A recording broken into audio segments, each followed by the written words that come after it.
What's going on, everybody, and welcome to another Angle of Pursuit podcast, your fantasy football, sports betting, and NASCAR home here at fakepigskin.com. I am your host, Kyle Robert. You follow me on Twitter at NotoriousKRO. With me to break down the Week 14 NFL slate from a betting perspective is Brian Twining. What's up, Brian? What's up, Kyle? It's with a heavy heart that I come here today, knowing that I'm not going to lose this weekend, but the fact that we can't watch Ohio State, Michigan is just so disappointing. So, I will be diving extra heavy into NFL stuff this weekend because of that. Yeah, I was all excited. I was going to wear my Ohio State gear. I was going to play the fight song for you. I was going to talk about how we're going to win again because that's what we always do. And I don't get to do any of that. So, unfortunately, I might go on like YouTube or see if like ESPN Classics playing some of the best games of all time and rewatch the Curtis Samuel final touchdown where Troy Smith definitely got a first down. Stuff like that to quench my appetite for that game. But that's not. And I'll be going back to 2011. I figured you'd be digging up the Tim Biakabatuka tape or maybe Charles Woodson. You gotta find your pick. You gotta find your shamrocks out there somewhere. There's always one. There's maybe it's hard to find. You really got to sort through it, but you'll find a victory. It'll happen eventually. Don't feel bad. Thanks. We're here to talk the Week 14 NFL preview from a betting perspective, as we always do. We have 3 games. We will run through them. We will talk the other kind of games and the best of the rest, hit our college football minute, which may or may not be a minute long, recap our card, give you our best bet, and we'll get out of here. But before we do all that, let's head back to Week 13 a little bit. Good week for me. I'm marching ever closer to getting back to 500, which is something I plan on doing this week. And then I finally hit a best bet for the first time in, I don't know, seems like forever. Thanks to the Colts. So I was pretty happy with my week. How about you? It went well, except for Cleveland and Tennessee just absolutely demolishing my pick of the under there, and then the Jets, getting crushed, and then I guess it was okay. The college thing did good. Clemson treated me well, but watching Mitchell Trubisky absolutely crap the bed was probably one of my it was the epiphany for me to never bet on bad quarterbacks like we talked about on our waiver show.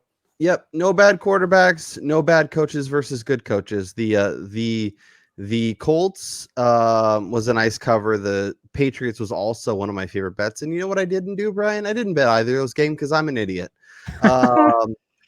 But that's okay. We're marching forward. We're seeing where we can find value this week. So let's dive into our first game. We'll talk about the aforementioned Colts, who are traveling to Vegas to take on those Raiders of the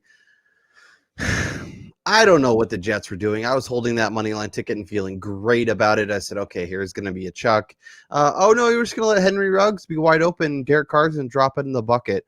I ended up winning a fantasy matchup because of it, so I can't really be too mad. But it was kind of frustrating, especially because I had a friend who was holding a ticket from before the season where if the Raiders or the Jets' first one was going to come against the Raiders, and it was going to pay out handsomely. I've seen a couple of them via Action Network and a few other spots on the Twitters, but it was a little bit frustrating. Now the Raiders head home. They welcome the Colts. The Colts have been up and down all year. They've looked really good at times if the game kind of structures to what they want to do. They've also had their doors blown off against teams that can kind of do certain things. So I guess from a betting perspective, where is your head at for this game? This is one of the more difficult games for me to see because I think that 3 line is kind of the perfect line for this game, because I do think that Las Vegas, if they're able to kind of establish the running game as Josh Jacobs returned to on a limited basis today, I do think that they could keep this game close and or be winning early on in this matchup, because if Phillip Rivers is dealing with a foot issue right now, the Raiders have actually become a better as far as their pass rush over the last couple of weeks, getting Max Crosby on the outside. He's been getting after the quarterback. They got Cleveland Farrell back last week. So I think that this is a good spot for the Raiders to right the ship. I'll probably be taking the money line on the Raiders in this game, as I think that if they can get to Phillip Rivers, I think he's susceptible to, mistakes, as we've seen many times over the years. And if he's going to try to go back to T.Y. Hilton again, I just don't see that paying off for the second week in a row. Well, for the sake of my fantasy team in the playoff, I really hope he does, but we'll see. It's really interesting. I'm looking at kind of the breakdown of the tickets and the money and all that stuff. It looks like the Colts are the sharp side this week, despite getting only 48% of the bets. They're getting 90% of the money this week. The sharps are hammering them. The big money's hammering them. I think it's hard to say because like part of me is like, oh, the Raiders look bad and the Colts look good, so obviously that is definitely helping. But I've also seen this Raiders team, like they're definitely trending in the wrong direction. They kind of get hot like this, and then they have a couple week stretch where and that they remind you why they're the Raiders and how they're just going to miss the playoffs. This is going to be a key game for both these teams because even with that extra team in the AFC, I think these two teams are right in that thick of one of the last few spots in the playoffs.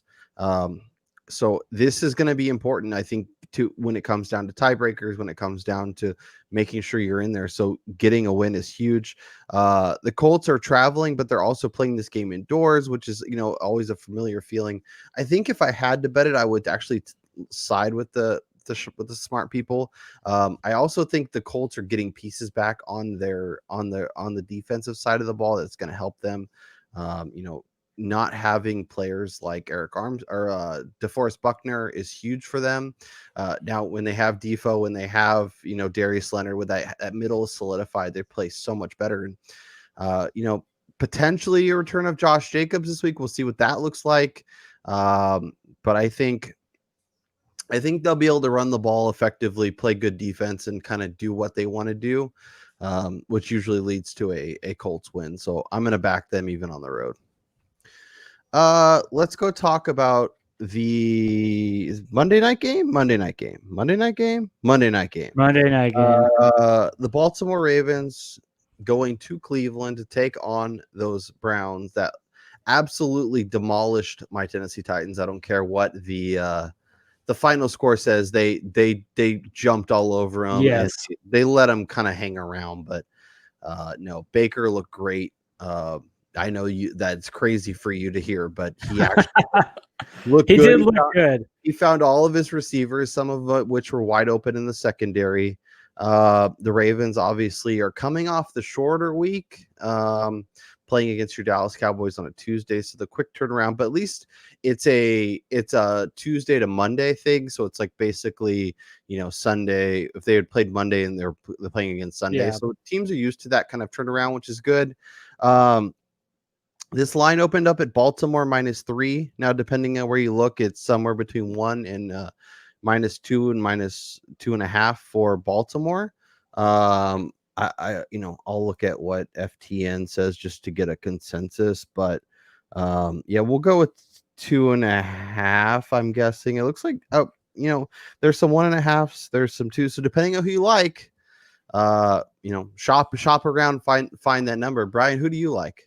So before we do that, I just wanted to say, so that Browns Tennessee game, if you didn't bet the Titans and the over second half, you missed out on an easy money opportunity. That was just something that was set up perfectly for even the most novice bettor to see that Cleveland would throttle it down, run the ball more, and Tennessee was still going to try to hang in the game, which they did, and you hit both of those. So let's. Yeah, the one thing I will say is if you watch that first half and you bet the Titans in the second half, like, props to you. Maybe I'm a fan and I can't see what the potential is, but they looked so bad, so putrid, that I couldn't, they come off 2 impressive wins and they laid that egg. I just like to play the the percentages, and I go for the regression towards the Yep. mean in situations like that. And for me, it was that I thought Tennessee was the better team entering the game, so that was where I went really heavy Tennessee second half.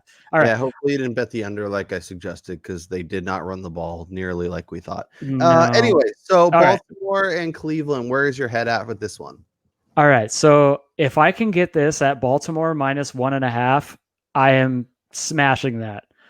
I understand Cleveland is coming off that huge win against the Tennessee Titans. Tennessee, who beat Baltimore just a few weeks ago. The one thing I would say is Baltimore, they're getting healthy on the defensive line, which is where they're going to be able to make their bread this weekend against the Browns. The Browns are probably going to be without their best offensive lineman this year, that Wyatt Teller, I believe his name is, one of their guards, who in the 3 games that he missed this season, they didn't have a single rusher go for over, I think, 85 yards. And albeit Chubb was out, but still, their running game was not the same. Now, Calais Campbell is back for Baltimore. He's going to have his second game back, so he should be a little bit more, into game shape. The same thing with Brandon Williams on the interior of that defensive line, who, when he's missed time, Baltimore's run defense has sucked, and when he's been there, they've been one of the best in the NFL.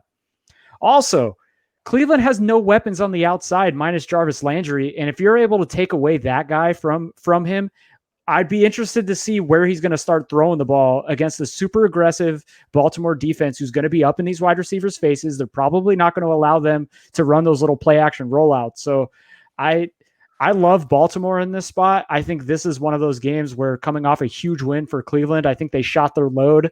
They're probably going to stink up the joint and, score 16 points this week. So I'll be betting Baltimore. Yeah, I'm kind of with you. I really want to bet Baltimore, but I love home teams getting points in prime time. I don't it's just a thing I consistently bet and I consistently make money on. For me, for me, I'm actually looking at the total on this one. It opened at 48. It's down to 46.5, 47, depending on where you look. I think if you can get it at 46.5 or better, I'd be willing to take it there. I think, as you mentioned, this is going to be a game where their Browns offense kind of regresses. They can't run as effectively. If they can't run as effectively, Baker Mayfield isn't as effective. And despite Hollywood Brown and the Ravens offense finally doing stuff last week against the Cowboys, I still don't trust them to be consistently putting up points. So yeah, I think lower scoring, close game. I would, if I had to bet a side, I would bet the Ravens. But for me in this spot, I'm going to look at that total and take under 47. Let's stay with that division, and we'll talk about the Pittsburgh Steelers, who got their first loss on Monday night thanks to the Washington football team. Now they are traveling to Buffalo to take on the Bills. Where's your head at in this one? Man, I gotta admit, I'm actually on Buffalo in this game. I didn't think I would ever pick against Pittsburgh this year, but I do see a lot of deficiencies in the offense. But to me, Ben Roethlisberger, I'm kind of seeing, kind of a dead arm from him. For me, he doesn't seem to have the same kind of velocity and or strength on his deep throws. You see it in the amount of passes that he's throwing are right near the line of scrimmage. Like both Juju and Deontay Johnson are averaging like 7 yards a target, whereas Chase Claypool has really been the only Chase Claypool and now James Washington are the deep threats on this team.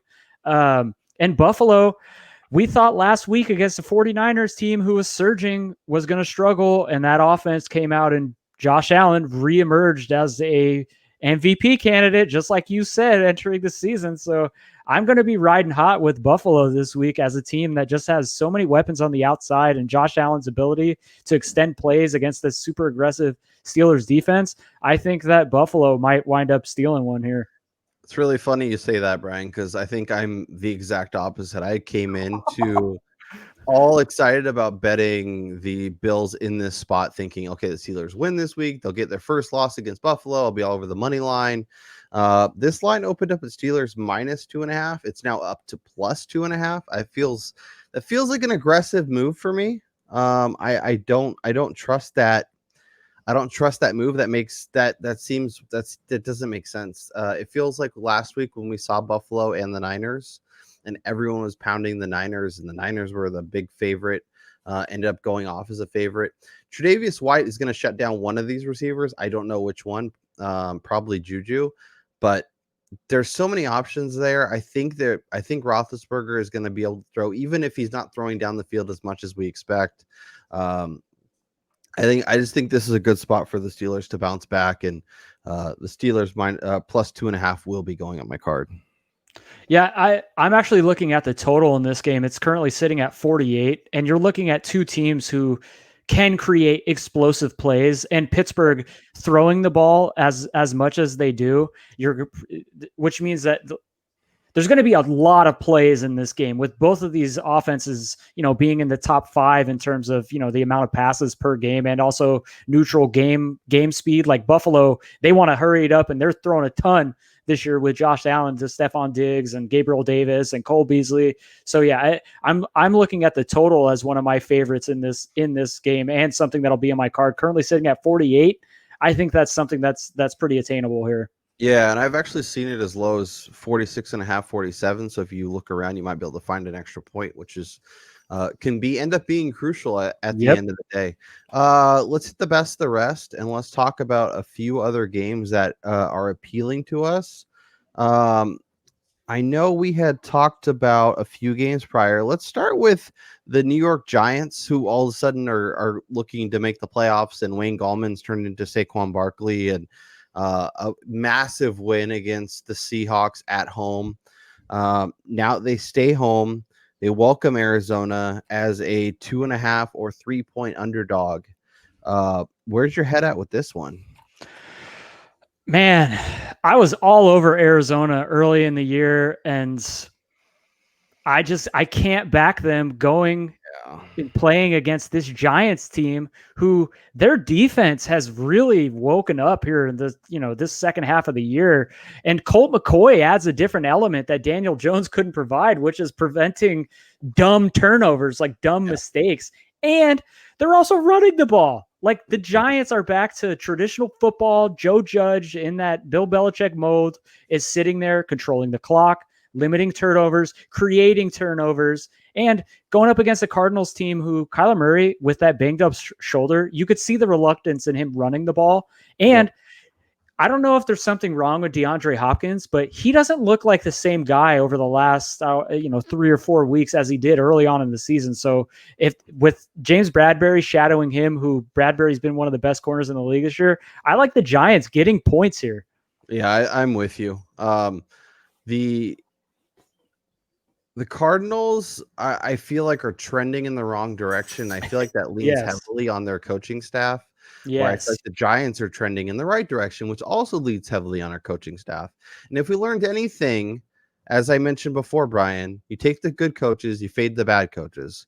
Kingsbury, I think, is a guy that has a 10 to 15-year career in the NFL as an offensive coordinator, drawing up fun stuff, doing all kinds of cool things. But as a strategist, when to call timeouts, when to go for it, when to not, to do it just doesn't seem to be there. And I think, as gross as it is, taking the Giants makes all the sense in the world. And our friends over at Bovada are giving us a full 3. I think that's something I'm going to line up and bet right now. Yeah, it's kind of one of those things that's right in line with the way 2020 is going here, where this entire division is completely upside down, with both Washington and the Giants leading it, and Philly and Dallas being the two worst teams here. So I didn't think I would be here at this point in the year, but yeah, I like the Giants' chances to win the division. Let's talk Philly and the Saints. I think that's an incredibly compelling matchup. The Saints are getting are 7-point favorites on the road. I haven't been able to figure out the Eagles all year. I think Jalen Hurts, in theory, could be better than what Carson Wentz was. I think it's wild that they're going to him based upon the salary and contract and stuff. And I'm curious to see if anyone's going to be willing to take a shot on him. But with Hurts under center, with the state of this Eagles offense, should we be backing the Eagles at home, getting a full touchdown? Honestly, I looked at that, but I just think that this Saints team is too efficient right now to be betting against them. Going Mhm. up against a rookie quarterback, who this will be his first start, and this is going up against probably the best defense in the NFL over the last 3 weeks. Yeah. So laying a 7 is not something that I'm afraid of. And there's another side to this where I'm actually leaning really heavily, and that's taking the Eagles team total under 19 and a half right now, as they haven't scored more than 17 in 4 straight games against bad defenses. Seattle, Green Bay is in there. If they can't score 20 against them, how the hell are they going to find the end zone twice against New Orleans? Yeah, I would say if you like the Eagles, I would just line up and take them on the money line. I feel like if the Eagles play really Yeah. well in this game, they win it Yep. outright. And, it's a gross Taysom Hill game. There's a bad fumble, and they end up winning 24-23. But yeah, if you like New Orleans, I'd lay the 7 and call it a day. They're a great team to look at the tees. But I do worry that if this game is closer than we expect, that it's Eagles win, and that ends up blowing your teaser. So I might just keep that off the card. It's a little daunting. What other games are jumping out to you, Brian, as ones we want to talk about here? Well, one of the games that I think is really intriguing is going back to your Titans, and that's them visiting the Jacksonville Jaguars, a Jaguars team who has been pretty competitive this season. I mean, they're putting up points now with Mike Glennon. Tennessee is coming off a pretty brutal loss, like we led off with that to the Browns here. So Tennessee's got to get back on track, and then they're going up against the Jaguars defense, who has been absolutely terrible, and vice versa. Tennessee's defense has been just as bad. So I'm looking at the total in this game sitting here at 52. And if Tennessee gets any sort of lead, you're going to see the Jaguars go back to airing it out 40 plus times. So I'm looking at betting the over on this all the way up until like 54, 55. Yeah. Yeah, I think that makes sense. I think I like the Titans here. I know Glennon has looked pretty good. I know Colin Johnson's looked pretty good. That I am worried about James Robinson just running all over the Titans because they've had issues stopping opposing running backs. Um, but yeah, I mean the over is a great way to look. I think makes a ton of sense because if this game is close, it probably goes over. If the Titans kick the crap out of them and cover the spread, they probably take this game over. So I like having a few pass to this game going Yeah. over. And after as bad as they look, they seem to figure stuff out in the second half. Hopefully they can carry that over and make that look good. So yeah, I like that call quite a bit. Any other games jumping out to you? The Chargers and Falcons I want to talk about. Yes. Um, Chargers bounce back, or are they no Anthony Lynn is dead and he needs to be gone, and they're just gonna kind of sleepwalk through the rest of the season?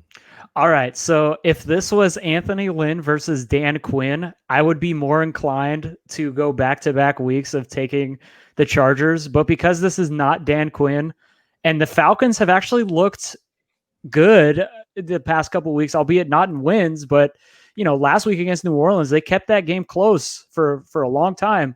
So I'll be backing the Falcons here money line, just taking this game in LA. I think this is a game where Todd Gurley gets off the schneid. I think he finds the end zone once, maybe twice here, as the Chargers have just been blitzkrieged by running backs. They're giving up over 5 yards a carry, and for old man Gurley with 2 bum knees, he may be able to find room against this defense. So I think Atlanta is gonna keep the Chargers in the air. They're going to limit what Austin Eckler and Kelly and all those backs are able to do on the ground, forcing the rookie to throw it. And I think they can get this one here. Yeah, the Falcons It's and Eagles gross. are two teams I just haven't been able to figure out. I don't know that I think Raheem Morris is much better than Dan Quinn, but maybe he is. I mean, they've looked pretty good the past couple weeks. One of these games, the Chargers have to get off the mat, though. They have to figure it out. I won't be lining up. I kind of like the over here, but that seems too easy, and it feels like a game where we're going to think it goes over, and then it ends up being like 23-13, like, kind of like that Raiders game a couple weeks ago.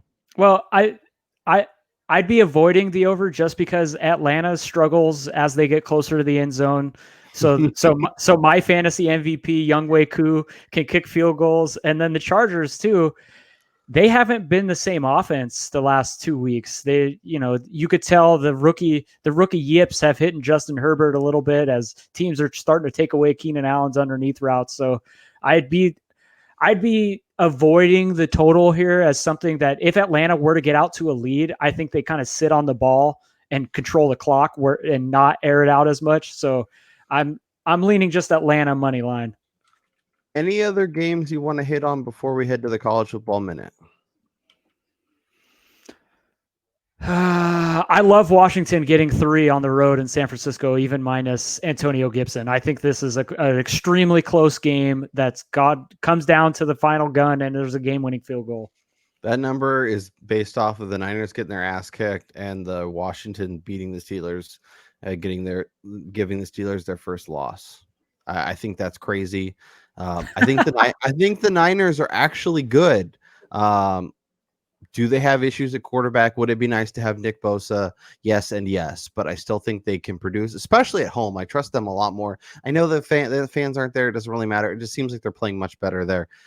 If I was betting that, I would back the Niners, but I back them probably far too often, and most of the time it works out okay, but sometimes not so much, like last week. Okay, let's jump into the college football minute, and I'll let you have the floor. Where are you looking this week? All right, it's a pretty weak slate, as we talked about. College football got put on the afterburners as soon as I heard the news that Michigan, Ohio State wasn't going to play this week. So, I looked at a few of the games. I'm looking at Florida here laying 23 against LSU, a Tigers team that just self-imposed a bowl ban during the COVID year and it's year that funny how a bowl ban on. always happens when a team is garbage. Yeah, exactly. And they're coming off of a great season. It's funny how that always works. Yeah, I just don't understand how they're allowing them to get away with that. I think that's bogus, and I think Florida is trying to do as much as possible to impress the committee going into the final stages of this season, try to get into the college football playoff. So I like Kyle Trask and that offense to just absolutely lay the wood to LSU. I'm going to side with Georgia this weekend going up against Missouri, laying 2 touchdowns, 13, because Georgia's kind of in a similar boat. They're top 10 right now. They'll be looking to, secure a New Year's Six bowl game here. And another one of the games I'm looking ahead here in 2 weeks. I mentioned this to Kyle. They're not playing this week against Michigan, but so far, the line is set at minus 20.5. So I'm getting that half a point before the 3 touchdowns. I'm hammering Ohio State minus 3 touchdowns against Northwestern in the Big Ten Championship, which will be played next weekend. Just knowing that this will only be their 6th game of the year, they are going to have to do everything possible to make sure that the committee, markers their name into the college football playoff, because if they lay a stinker and then you have these other SEC teams or something, who knows what can happen, as the SEC is basically owns the college football playoff anyways. But that's pretty much it for my college football. It's been pretty weak. Yeah. It's kind of a gross week, I think, across the board. Like even the NFL games, we were talking about how not really excited we are about all those. I'm looking at a few things I like. I am looking at Oklahoma on the road against West Virginia. I like the 14, but I think I like the over more at 55.5, 56. 56. And then I also like the Alabama Arkansas over at 68. I know that's a lot of freaking points, but with Alabama favored, if they are able to cover, this game. I worry about Arkansas being able to get in there because it's Felipe Franks. I mean, but he's also has experience. He's not scared. This offense has produced enough. Will they dominate? No, but man, that I don't know. I'm gonna take the over. Bama over 68 is what I see right now. There's two games I like against the line. I'm looking at Arizona State in the Territorial Cup. I think they hammer U of A. I think they crush them. So I'm laying the 11. I'm also looking at Illinois plus if I can get 14 or better. I know there's some 13 and a halves out there. But with Northwestern playing Ohio State, I think they're going to do just enough to get that win and move on to the Big Ten title game. Not put anything they don't have to on tape, make sure everyone's healthy. And I think Illinois has shown enough throughout the season to kind of keep things interesting. This is probably a 7 to 10 point win by Northwestern. So I will take the 14. I don't love it at 13 and a half, but I if I can get 2 full touchdowns, I'm definitely looking at that. I like the Georgia call. I don't know if I can go there, but I think they'll have to win, as you mentioned. Missouri's interesting. Like they were garbage. Now they're kind of figuring things out, but I don't know what to make of that. Oh, we got Army Navy this week. You know what that is, Brian? Bet the Bet under. the under. What's did you want to look at? Oh, that's interesting. Let me find that line because there's something else just garnered my attention. While I'm doing that, we'll talk about North Carolina, Miami, because Oh, that's right. the over is getting pounded. I know it's 67.5, but the sharps and the big money are on the over. So looking at the over on that one might be interesting. Yeah, I mean, this is a North Carolina team who's been hanging 40 on almost every single opponent. And then Miami, their defense is pretty much non-existent this season. So I think we're looking at a game where both of these teams are just going to be going up and down the field. Mac Brown didn't bring his defense with him to to Tar Heel land. So I like the over. It's a ton of points, but I'm actually looking at the side of North Carolina money line here with Miami kind of being, a mediocre good team, I guess you can say. I think they're a false 10th ranked team. They haven't really played good and against good opponents. So I like North Carolina, who's really well battle tested this season, facing a lot of quality teams. And I'll be taking North Carolina with the money line. And then I actually found one more game that I'm looking at. I'm going back to the well with my Chanticleers of Coastal Carolina this week, going against Troy. Even coming off such an emotional win against BYU, I'm going to be laying the 2 touchdowns. It's currently 13 and a half against Troy, as the Chanticleers are also in a situation like Ohio State, like a Georgia, where they still have a shot at a New Year's Six bowl. And in order for them to do that, they have to look as good as possible against their opponents that they have in front of them, albeit against, quality that isn't the same as these other schools. So I like Coastal Carolina here to tighten up their defense again, like they did against BYU, and just be able to run all over Troy. Troy is the right side in that game. I think they're coming off of a massive win, a statement win, one that gave them notoriety. They'll probably win, but I think it's going to be closer to the 10 points or so. So I finally got a number. So the Navy, was it Navy Air? Why did Army Navy? Army Navy. Yes. Sorry. I'm so my trying to do 10 things at once. The number, the under has been like it's 37 right now, which I know is terrifying. But take the under. I think it's absolutely the right side. This game has traditionally gone under. I think it's like 17-3 or something. I have to look up the exact percentages. I'll tweet it out later. But the under is getting, and it's an average of I think 7 to 10 points under whatever whatever the closing line is. So this game's gonna be close and low scoring. If you really want to give yourself some wiggle room, looking at this game taking the under, and within a tease with say the over in Miami and the over in OU and West Virginia, that might be a nice little 3-team tease. Bring the overs down a little bit, bring the under up a little bit, feel a little bit better about where they're all situated, and feel good. I think always pay the extra juice to add it to 7. Yeah, I mean it depends. So just a little 2 cents from me on my tease strategy.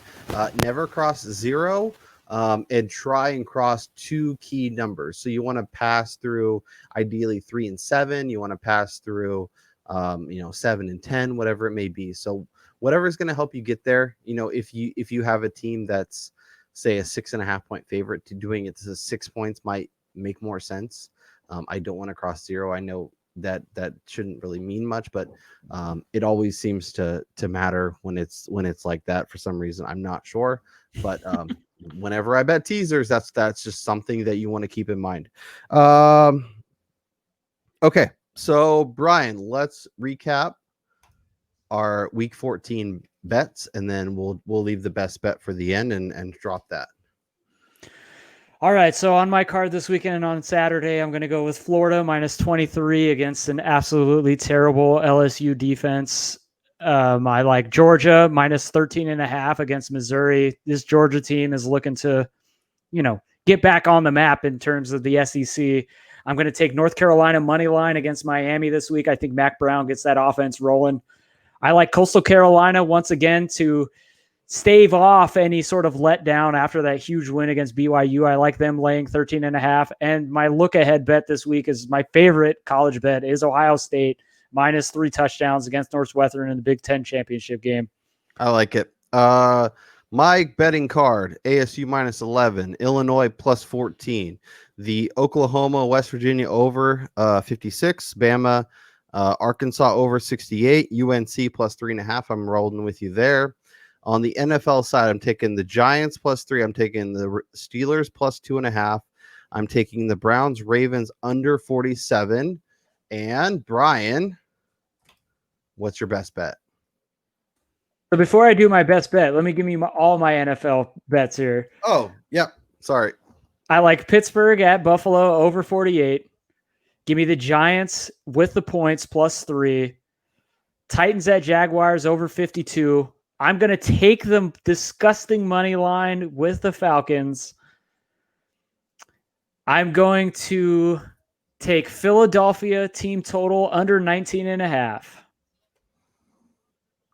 And then for my best bet, give me the Seattle Seahawks minus 7 in the first half against the Jets in a game that Seattle's coming off of a pretty disgusting loss, and the Jets are going to be without, emerging rookie stud Denzel Mims, and now Crowder popped up on the injury report. They may be down to just Brashad Perriman. Give me Seattle minus 7, minus 20, minus 50, whatever it is. I'll be laying the first half total as my best bet, and I'll be laying the 13.5 for the game. Yeah, I like the first half under. I like that, or the first half minus 7. I think that makes total sense. I just added the Saints minus 7 too. I'm going to add the Seattle. You said it's minus 7 in the first half. Yeah.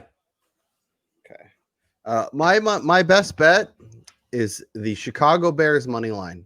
No, don't do it. Mitchell Trubisky is terrible when everybody expects Mitchell Trubisky to be good. But when people expect Mitchell Trubisky to play like Mitchell Trubisky, he actually doesn't play like Mitchell Trubisky. He plays well. Houston, they're not good. Like, I know they've kind of pieced some stuff together and looked at times. I think last week's loss was crushing. I'm going to line up and back the Bears this week. I don't love it. That's so gross. It's so gross, but the card is gross. So it's perfect. They're at home. I think they'll be able to do enough on both sides of the ball to sneak out a win. And I'm taking that money line. It's plus 105, plus 102, depending on where you look. Positive money. Bears at home. Give me that win. Brian Twining. I'm Kyle Robert. We'll be back on Sunday morning to get you set for week 14, whether you're in the playoffs or this is the first week of your playoffs. You should be there, but yeah, bring your start sit questions, bring your betting questions, bring any thoughts there. We're happy to discuss. We jump on at 8:45 Pacific, 11:45 Eastern. And we will stay on as long as you guys have questions, and then we try and jump off before kick. So get on, bring your questions. If you keep us there, we'll answer everything. Yep. For Brian Twining, I'm Kyle Robert, and we'll talk to y'all next time.